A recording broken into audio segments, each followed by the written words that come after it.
Now let's move on to the main focus of today's video. As you may remember from my previous video, I encountered an issue with the motor mount. If you missed that one, don't forget to click the link in the top right corner of your screen to catch up.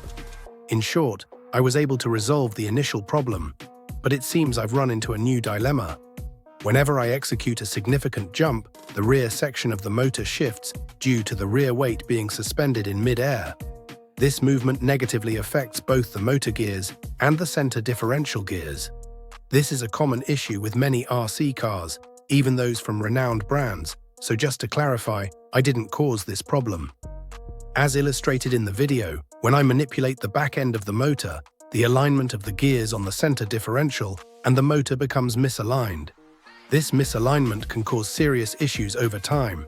Brands like Techno address this problem by manufacturing motor mounts designed to keep the motor in a stable, flat position. With such a setup, no matter how radical your jumps are, both the motor and its gears remain unscathed. This is why Techno is favored by many professional RC racers. Their parts are reliable and they enhance performance significantly. While using well-known brands is beneficial, there are also many generic motor mounts available that can effectively solve this problem. I came across a particularly interesting design that I believe is well thought out, especially because it features an adjustable rear section, allowing for compatibility with different sizes of motors. In my situation, I prefer to customize and innovate rather than immediately purchasing new components, so I devised a plan to use a coin that fit perfectly beneath the motor. My initial intention was to secure the coin using zip ties, which would require drilling 2 holes into the chassis. However, I quickly realized that achieving a secure hold with zip ties would require extensive calculations. A minor error in placement could have caused the zip ties to misalign the motor, exacerbating the issue. After reconsidering, I opted for an alternative solution. I'd like to clarify that the problem isn't due to improper gear meshing. As you can see, the gears of the center differential mesh perfectly with the motor gears.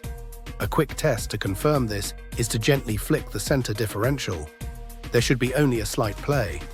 Returning to my improvised solution, I decided to detach the inner part of the coin and use it, as it fits seamlessly under the motor.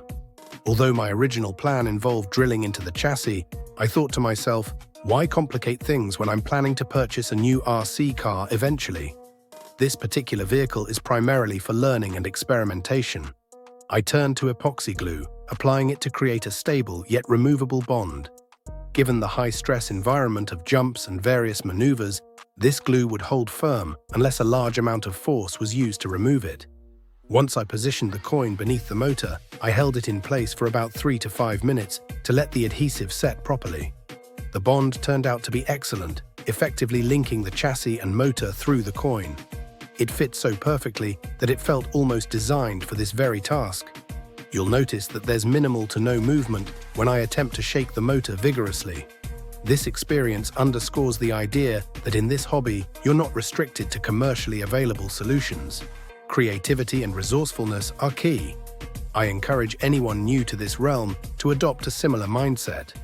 This reminds me of another video I posted about fixing leaking shocks, where I managed to resolve the issue without needing to purchase new ones.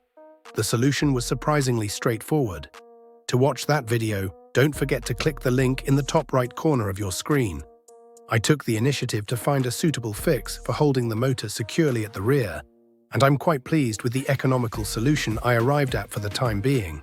After successfully troubleshooting and fixing the issue with my RC car, I had an incredibly enjoyable afternoon and evening experimenting with it using my FPV first-person view camera. The thrill of navigating through my neighborhood with the perspective of the camera was exhilarating, especially as the sun began to set. For my next new RC car, I plan to equip it with either a DJI or another high-definition FPV camera, which I believe will enhance the overall experience significantly.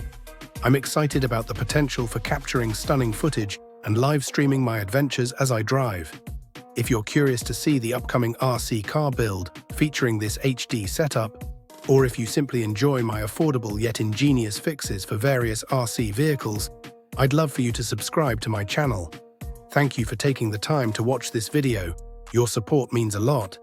If you enjoyed it, please hit that like button and I look forward to sharing more exciting content in the next video. See you soon.